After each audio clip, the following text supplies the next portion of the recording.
Chase, and this is All Things Random. Today I'm building a watch strap and possibly a brand.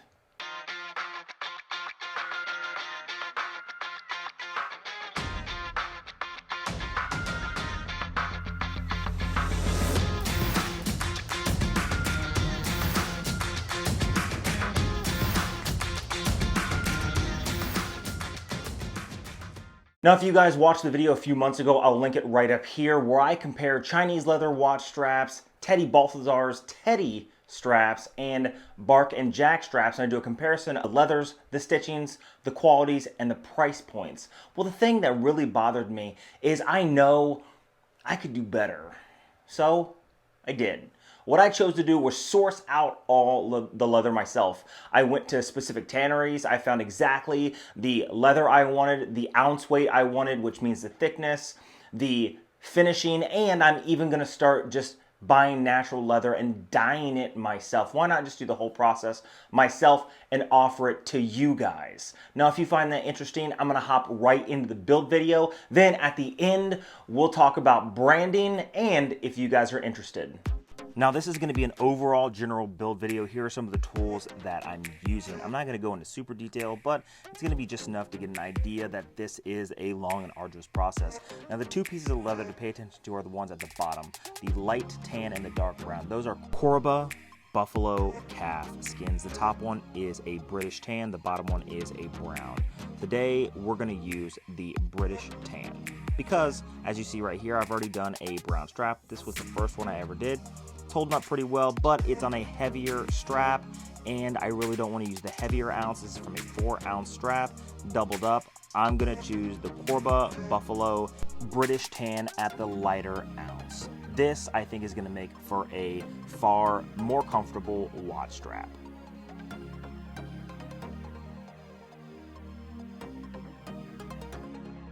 Ignore the dirty workstation. The first thing we're going to do is take a stencil. Now, this stencil is a 20 millimeter that tapers down to a 18 millimeter. I may choose in the future to do a 20 millimeter that tapers down to a 16. I really haven't decided yet. You guys let me know down in the description if I should taper it more. Now, this is just a simple cutting process, and then we'll get into the gluing.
Now, once the two top faces of the leather strap are cut, Now we're gonna do a couple cuts for the underside.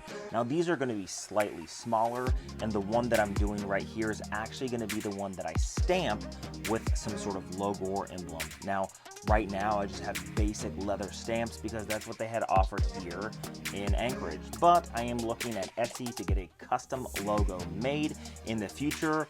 Wait for the end of the video.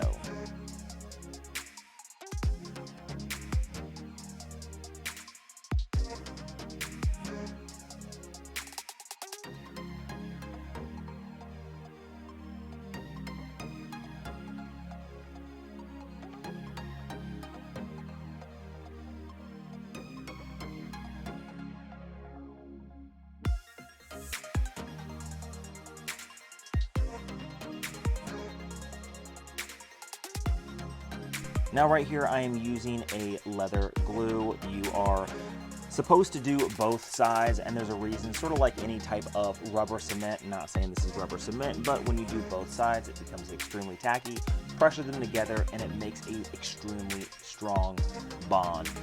Next, I'm going to do a simple punch for the small tang that comes out on the buckle. This is all done before everything is sealed and glued together, so I have sort of an understanding. Now, like I said before, I only have the ability to grab some simple leather punches, so I'm just going to punch chase in here as best as I can, but I am looking, like I said, at an Etsy shop to make me a full custom stamp, so I only have to stamp it once with a logo. Then it's glued on, pressed together, and these things are allowed to dry. Now, it takes some time for them to dry. You want to make sure everything is set up. Do not rush this point. Next is just a simple trim of the excess leather. You want to make sure everything lines up as best as it can before you burnish the sides.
Now, during the burnishing process, which is finishing the edges, sealing them up so that they are more durable, they don't fray. Now right here I'm using a burnishing tool, and I'm using just water right now to do a water burnish. First, I'm going to allow that to completely dry, then I'm going to use beeswax to do another burnish on top of that. Now this sort of darkens the leather slightly.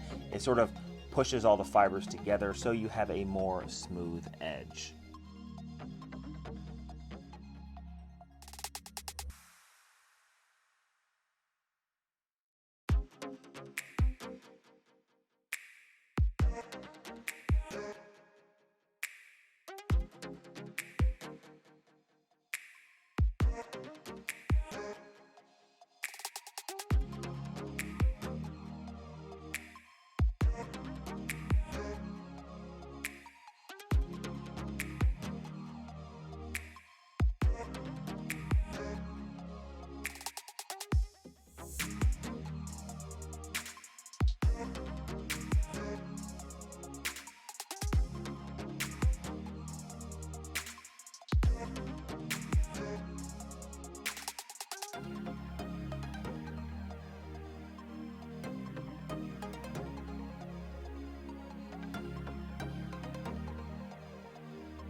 Now, a lot of the stuff I ordered was from Buckle Guy. In no way are they a sponsor of this video, but they do offer a lot of leather goods, leather tools, and anything that you would need if you want to get into leather working. A great place to start looking.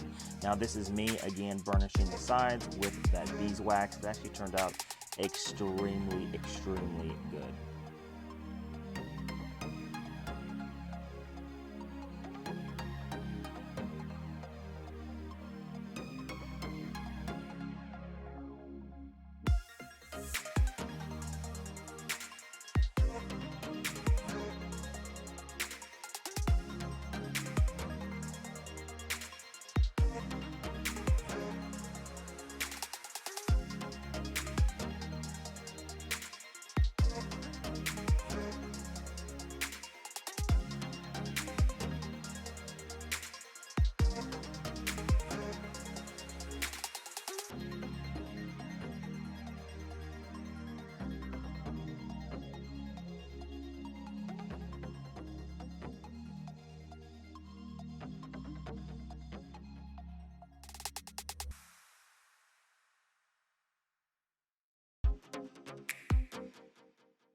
Now, as I go through the lower strap where the buckle is going to be attached to, now this is sort of where you have to decide where you want stitching, where you want glue, and what exactly you want to do.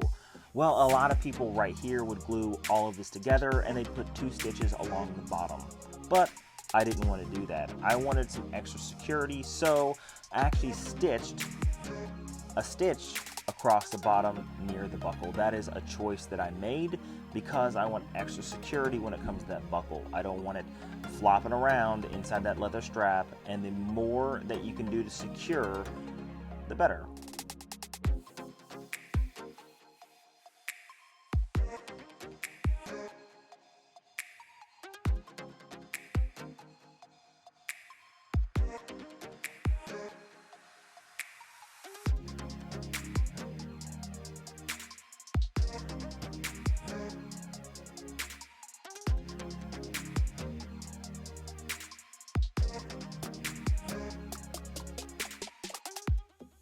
Now at this point, I've already done the lower strap holder and I'm gonna do the upper keeper right here.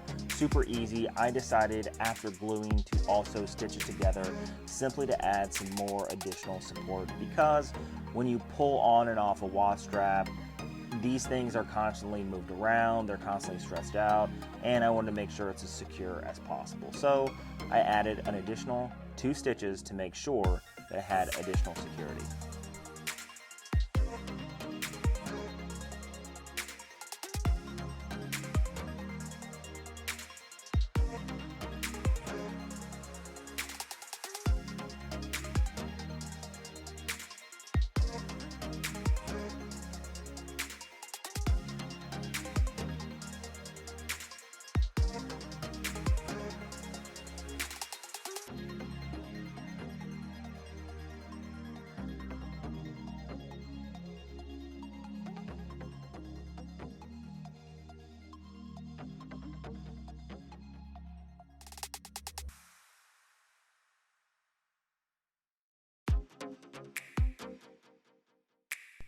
Now, I'm a huge fan of the distressed leather strap look, or the vintage strap aesthetic, where there are 2 stitches right underneath the spring bars, and on this one, a V down at the bottom. Now, some people don't like to do it.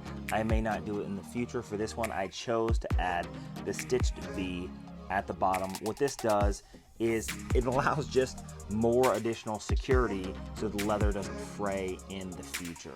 Now, you are bonding leather together, and the more you can sort of hold it together with additional stitching, it just adds, again, an additional layer of security. I'm all about that. Next is going to be marking and hand punching the holes. Again, no machines here, all done by hand, and that's exactly what I did. I hand punched each hole, make sure they each lined up.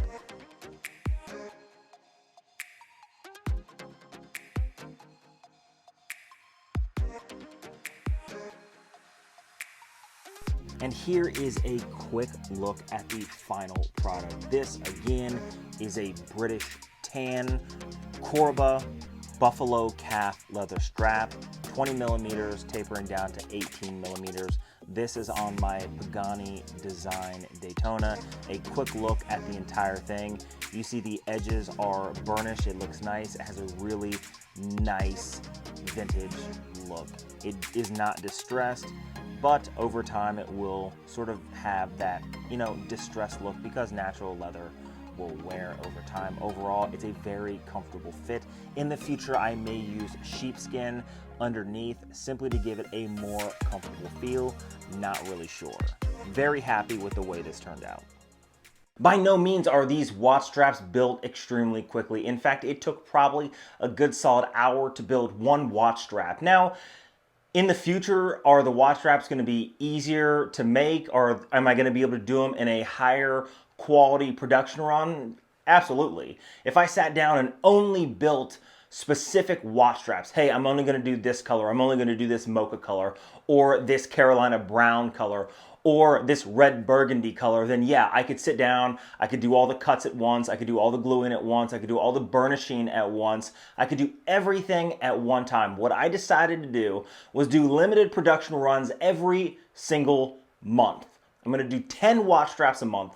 I'm gonna put them on my eBay account first, maybe create a website later. I'm just starting out.